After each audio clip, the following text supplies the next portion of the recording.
go on the custody issue, which is usually takes longer and longer. You said when it's an agreement between the two parents, it's usually easy. The court just signs off. And when they are fighting about the visitation rights or who's going to have custody, and it takes longer, how does that go exactly? Yeah, so there are, let's say, 3 topics to be discussed when it comes to custody proceedings. Yeah. It's custody, it's visitation schedule, and it's maintenance. Custody. We have 3 types of custody in the Czech Republic. It is either exclusive custody of only one parent. In this case, the other parent would have a visitation schedule defined, or it's alternating custody. It could be on a weekly basis, on a monthly basis, or any other basis. There's no rule. Some people think that 2 weeks is the standard and has to be like it. It's not true. And it doesn't even have to be 50-50. And it might be even 45 to 55 or 40 to 60. It depends on the age of the kids and the whole situation in the family. And then there is so-called shared custody, which basically means that no rules are defined. And both parents are, they just decide on the time with the kids just spontaneously as they want. This is the case only for parents who really get along super well. Then there is this visitation schedule. Again, no fixed rules from courts, depends on the age of child, the best interest and the position of both parents. And then it's the child maintenance, which is the 3rd topic to be discussed. As we've mentioned already, the child should have the same standard of living as both parents. So these would be the 3 topics that are covered. There might be some other topics added to it, especially speaking about expats. Some parents also seek a consent of court with removal of the child abroad. Yeah. So say we have a mother, like for instance a recent case, a mother who's from Brazil, and she's been living in the Czech Republic. She had a child who was born in the Czech Republic, and her husband was Czech as well. Their marriage broke down and she wanted to come back to Brazil. However, the father did not agree. He wanted his child to be in the Czech Republic, obviously, to be able to see him. So in this case, we had to undergo the custody proceedings, within which we also had to seek a permission of court for that the kid can go with the mom to Brazil. The court must make one of the hardest decisions, what's better for the child, to stay in the Czech Republic and to have both parents here, provided that the mother would stay with the child, which usually is the scenario, or to decide that the child can go to Brazil, but it would separate basically the family. And even though the couple already broke up, but still it's very different if the kid has his father in the same city or at least country, or if it's in as far as Brazil. Yeah, before we get into moving the kid, because it's really another big topic, I just wanted to ask, does the kind of custody that the court decides affects the child maintenance? For example, if it's alternating, or if it's exclusive, or if it's shared? It does, but it doesn't have a huge impact. Okay. Usually people play with this, meaning doing sort of exchanges, like I'm going to give you more contact if you pay more maintenance or something like that. Generally, the rule is that the more time the non-residential parent spends with the kid, the lower the maintenance would be, because it means that this parent would spend more time with the child. So of course, when you spend time with the kid, you carry the costs of the child. So you buy them food and the groceries and other stuff. So generally, the longer the contact, the lower the maintenance. Yeah, can you contest that? Because I've seen cases where the husband is not really even taking care of the child. The mom is the primary caretaker. But then the husband is threatening to say, if we divorce, I would want to have the shared custody so that I don't pay that maintenance. Yes, that's mentioned very often. However, the impact of how much time the non-residential parent spends with the child, so the impact of this on the actual amount of maintenance is quite low. So it doesn't mean that then he would pay just, 30% of what he would have paid having a different type of custody. So people shouldn't be afraid of this, because it indeed is the case very often that people are afraid of it, or that people say it, or that even some parents apply for shared or alternating custody only because they want to pay less. Not because they want to be with the child. Exactly, which is horrible. And in such a case, the court wouldn't grant it, obviously, because then they verify the situation. The court verifies the situation of both parents, their income, what they pay, what is the situation of the child, meaning what are the needs and all the costs connected with the child, and it's super complex. And yes, the amount of contact with the child is taken into account, but really the impact is quite small. And the courts, they never go into verifying how much exactly does the other parent makes. Well, they always do. They do. Of the things, unless it's an agreed proceedings, and unless both parents basically confirm that the information is accurate. Normally you have to provide the court with proof of your income, and sometimes even many more documents. It really depends on how contested it is, but there might be quite a lot of paperwork. Especially you might have some parents who are entrepreneurs or who work for a company, so officially they would have a low wage, so they would provide a confirmation from their employer, which sometimes is their own company, they own it 100%, and they sort of are employees, and they would have like almost minimum wage. I know. But the trick is all the costs are covered by the company, but it doesn't show because it's from the company account, not from their personal account. So then you need to be creative. They play around with the numbers. Yeah, but then the courts know this already. It's quite, the courts know how to work with it, and they have to verify the real situation of it. So if the father is just driving Mercedes and flying to Seychelles 3 times a year, and then has this Rolex watch, shiny Rolex watch, and then yet he's weeping during his interrogation at court that he really is only having those 20K per month net. So I mean, nobody buys it nowadays. So yeah. Yeah. And the child is represented by social services, so a social worker, and the presence of social services is to make sure that really the best interest of children is being respected, because basically it's a battle between their parents. So the parents are fighting for themselves, and very often they are not taking into account the best interest of their children. Plus there are many emotions about the breakup and other stuff, so it's difficult. So that's why you have to provide documents, and even if it's an agreed divorce, the court and the social services would verify that the amount of maintenance is accurate. Because I've even had some clients who said, you know what, I don't want any money from him, I've got enough, so I don't want any maintenance. Well, the problem is this is not maintenance for the mother if we speak about children maintenance. True. So the mom doesn't even have right to say this. If she doesn't need the money at this point, great. Then the father could pay to a trust or savings account or anything, because the children are entitled. So the mom wouldn't even have right to refuse maintenance. Now, what if the father or the mom, whoever is paying the child maintenance, defaults or pays late? So then you can apply for the so-called execution. So it means that basically the state would make that person pay. And a good thing is that normally when you want to initiate execution proceedings, first you need to sue that person for how much they owe. So say I borrow you money, you don't pay back, so I first need to sue you to have a court order that you really owe me the amount, and only then I could execute.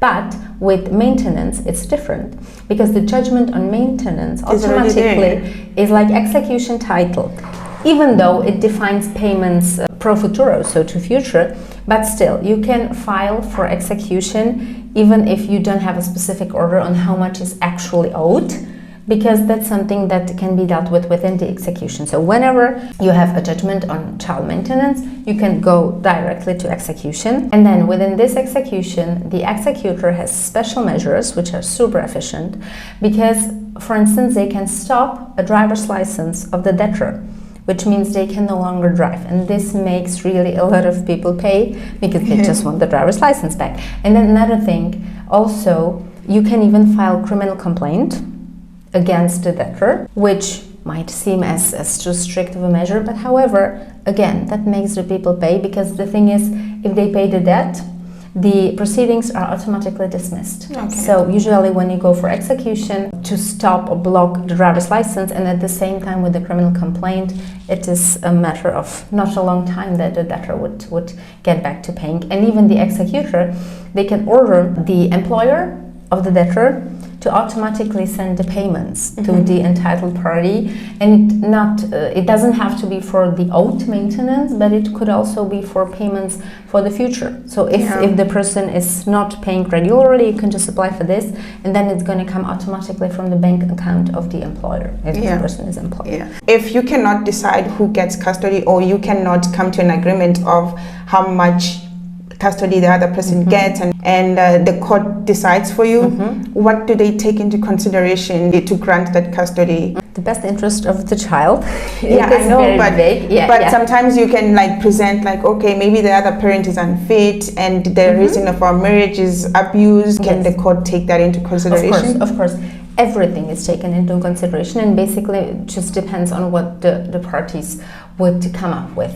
So generally, if everything is okay, alternating custody is a preferred scenario, which means that both parents share the custody. That's just because that's the best for the kid on general terms. But if the conditions would not allow it, of course the exclusive custody of one parent is decided, and that would typically be what you mentioned. So let's say any type of abuse in the relationship, or maybe one parent is not really interested, he was an absent parent, he wasn't really, or she wasn't really taking care of the child and spending time with the child. Also, age is very important, because normally the smaller the kids are, the more time they should be with their primary care, who normally is the mother. Also, the wish of the child is very important, and the court has a duty to verify the wish of the child. Of course, this applies as of a certain age. With older kids, they do it directly, so they basically invite them to court. It's not like an interrogation. Normally, the parents are not present, and it's like a casual chat. And with the smaller kids, it normally is done via social services. So there might be a visit of a judge and the social worker to school, to some place where it's sort of natural for the kids. There's also with international couples the perspective of future, where they would be living and so on. So yes, it's a very complex matter, and anything counts, basically, anything that's relevant, and it's up to the parents to just come up. The court wouldn't have like a checklist what to check.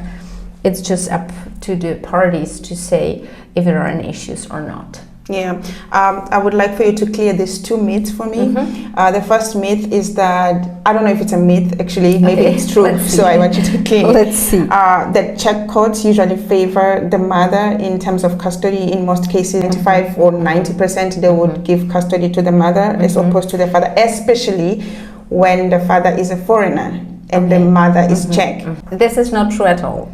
And actually, if you look at statistics, the Czech Republic is a country that favors alternating custody and that basically respects father's rights very much more than foreign jurisdiction. And if you look at a percentage, how many kids are entrusted into custody of the mother versus the father, you cannot just be okay with seeing the percentage, because at the same time, you must ask, okay, but how many of these fathers actually sought their custody or alternating custody? Because first of all, you have to understand that the majority of fathers do not apply for alternating custody.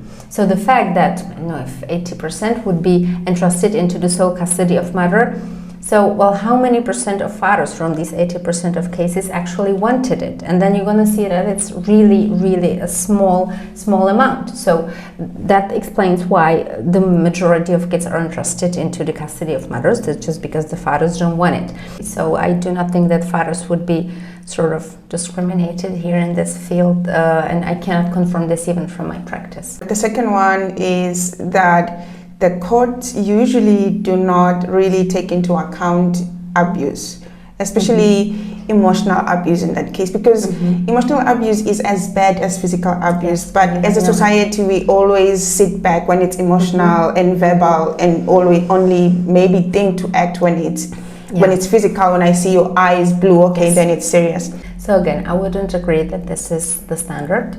The problem is, well, there are two problems linked with this. First, emotional abuse is super hard to prove. True. Basically, the judge doesn't know either of the parents, or one is saying it's white, the other one is saying it's black. and the court somehow must find the truth in this. So that's why evidence needs to be produced, because only based on evidence the court can know what it is. So first, the problem is that with emotional abuse it's very hard, because you know the scratches, the bruises you have, it's on your soul, in your heart, and it's not on your skin, so that's a problem. And then secondly, the problem is that the topic of abuse has been actually largely abused itself, meaning that many people just made it up. There are so many situations, and I've seen it in my practice, when one parent would accuse the other one of very bad stuff, and it was made up because the parents just found that it's really efficient tool how to provide the other parents from seeing the child for some time. So unfortunately, the history of this in the Czech Republic is really long. When a party comes up with an abuse, an emotional abuse, the court is always paying attention to it, but the question is what evidence the party has. And evidence, it even is a questioning of that party, so meaning words of this party. It doesn't have to be that you have a recording or that you have something in written, because normally there's very little evidence. But then in these cases, the court just must try to gather all the pieces of the puzzle and to put it all together. It's always good to say to the victim that they should try to gather some evidence, as hard as it may be. Maybe even go to therapy and start with it before this, because when you file a custody petition, and only then you start to sort of go to therapy and claim things that happened more time ago, it's not that credible. So it's always, even though I understand it's hard, and normally when this is happening, you do not think of having evidence. But if you can gather at least some recording of anything, just secretly record some case of this. Is this. that eligible in court? Yes, it is. Okay. It is, and you don't need to ask the other party, can I record you while you shout at me or while you beat me? No. You can use it because if you have at least something, then it's way more credible. If you have nothing, it's difficult. And I mean, people must try to put themselves into the shoes of the judge, who really has two completely opposite stories. And because they do have experience with some of the stories that just were made up, it's just difficult. They cannot always favor the victim because they don't know if the victim is real. So really it's important to try to get at least some evidence. Or, to say, I have a friend and I told her everything, so I'm going to ask her to come as a witness, to give her statement, because she knows about it. She knows that it's been happening. Or I'm going to ask my family to make a statement and to be a witness. Just something like that. Yeah. Okay. Now the issue where you have to take the child out of the Czech Republic, because like you said in your case of the Brazilian client, most of the reason when you're an expat, you are living here mainly because of the relationship it brought you here. You are living here because of marriage, and then you had kids here. And if that falls apart, you want to go back to your country where it's safe and it's a good environment for you. But then you are stuck because you have this kid and you share with this Czech person. So is there a possibility to go back to your country with the kids? Is there hope? It is. For instance, the Brazilian case, we were granted the consent for the mother to remove permanently with the child to Brazil. So she got the consent? Yes. Wow. Now she's so in it Brazil. Is possible. It is. But it's not automatic. Every time you decide to have a kid abroad, it's a super responsible decision because you can never be sure. And also, there's nothing to do in advance. Just in case, like, okay, please sign me the paper. In case we break up in a couple of years, I can remove the child, because this is something that is always decided when it happens, according to the situation as it is when it happens. So, to be able to remove the child abroad, the parent who wants to relocate either needs a consent of the other parent or a court decision. If you do this without the sooner or the later, it is the so-called international child abduction, which may mean that the other party would start proceedings against you. These proceedings are held in the country to which the child was removed. Unless there would be some exception, the child is very quickly returned to the country. So that's why you need to have the consent, and if you're not able to agree with the father or the mother, with the other parent, you just need to undergo court proceedings and just explain to the court Why, and again, why it is in the best interest of the child. So for instance, this Brazilian case, we were granted the consent, but it wasn't straightforward. It never is. And I can also quote another case where I had a client who was French, and the father also was French, and they had 2 children, and they all lived in the Czech Republic, and they've been living here for years, basically since the children were born. Then the client decided she wanted to come back to France because the marriage broke down, and because basically she was here because of the relationship, even though the father was French. And in this case, the petition was refused, even though, I mean, it was granted on the first instance, and then the father appealed, and the appellate court changed the decision. They said that basically they understand how difficult it is for the mother, but from the perspective of the children, they had alternating custody. So basically the children were seeing their parents in Prague on a weekly basis, both of them, so they had a good relationship with both parents. There was nothing, no abuse or something extreme. It was like, let's say, functioning alternating custody.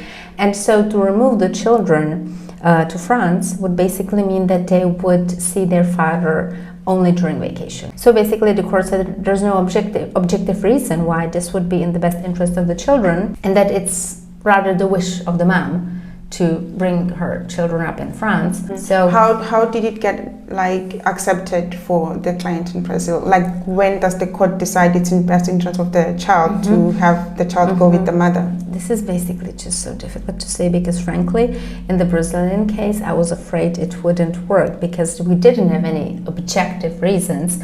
So I guess the difference is that the child in the Brazilian case was much younger, so it wasn't that attached to the Czech Republic. Also, the father in the Brazilian case wasn't as present, because in the French case he had alternating custody and he was a really good dad. So that was also a reason. Also, I cannot disclose too many details about it, but so you know, the clients couldn't be identified. But also, let's say that the Brazilian client worked in an international field, so she came here for like a specific time or specific period of time, and the father was aware of that. So also the court used this argument, saying that basically the father had known that she was coming here only for a certain period of time, so he sort of had to be aware of it. So it's legitimate.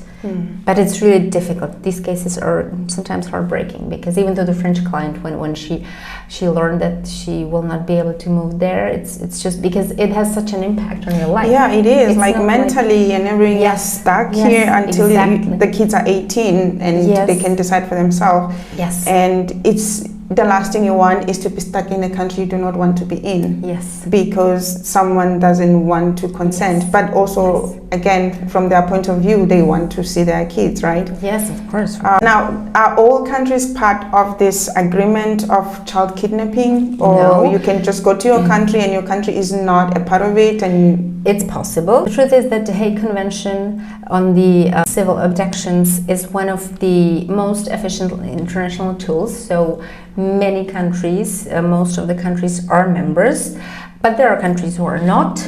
A lot of Muslim countries, some countries in Asia, some countries in Africa. Generally, let's say that Europe and America, Northern as well as Southern America, are member states, but this is to be verified. But yes, it's true that some countries are not a signatory of this treaty, which means that if you want to go to this country, of course, the chances are that you will be able to stay there with your kid, which it's not always the best solution. But then from the other perspective, if you're the one whose child was kidnapped and the country is not a signatory, then it's a problem, because then the chances that you would see the child again are quite low. It's super complicated. So people just cannot expect that, that's it. It's up to you. You decide to have a kid in a country, in a foreign country. So unfortunately, then you have to know that some severe consequences are defined, and you just have to take it into account. Yeah, and does this have any residency implications for foreigners? Well, in terms of visas and residency, basically, whenever your status in the Czech Republic is linked with the relationship, so you have a partnership visa or you have a reunification visa, anything like this. So upon divorce, the title no longer exists. So it means that you need to apply for a different type of visa because the purpose of your stay does not match the purpose of the stay that you have in your papers, basically in your visa. So then you need to see if you can reapply for a student visa or employee card or a business visa or anything else. So yes, it definitely is important to think about these consequences as well. From our other episode with immigration, she explained that you have to change your status of your visa to something else. But here is my question. Let's say, because I already know if you have a Czech partner that you can also change the status and use your kids as a family member because they're Czech, which is pretty straightforward. But let's move to a point where both parents are not Czech and they have the kids here in Czech. Like for example, the French couple, let's say they are not from France because that's EU, right? Sure. That third country nationals, and they both have visas, maybe one tied to the other, and are here with the kids. And the other one wants to take the kids back home, and the other one refuses. So now this visa is not tied to the partner, right? If she has no other type of visa to apply for, she can't study, she's not working or whatnot, what does she do? She would not have a visa and go back, and the kids are here, and that's not in the best interest of the kids, right? Exactly. So that would be a way how to sort of solve it, and in some cases it might be actually the solution that you just say, look, I have no title to be here, I have to leave. This is not that I'm abducting because I'm running away, but I just have no legal title here. So, and in these cases, you might seek for an injunction that the court would grant you provisionary, basically a temporary consent with the removal, because then, you know, it's what a choice. Like, okay, I stay here illegally to comply with the custody court and custody requirements, or I go away, but then I'll be facing abduction. You know, that makes no sense. So in this case, these might be the exceptional circumstances in which you might leave. Yeah, that's very, very helpful. And where can people reach you if they want your help? Yeah, well, we have a website. We're pretty much on all social media platforms like Instagram, LinkedIn, Facebook. So anywhere on these channels, and we'll be more than happy to help. Yeah, thank you so much for coming in and clarifying all these things for us. I hope it helps a lot of people. Yes, so do I. Thanks very much for having me, and I do hope it's been helpful. Bye. Bye. Thank you for listening to this episode. If you want to be a part of our Dear Ladies Network community, visit our website www.dearladiesnet.com or follow our socials on Instagram and Facebook at dearladies.network. Don't forget to subscribe so you don't miss new episodes. Until next time, bye.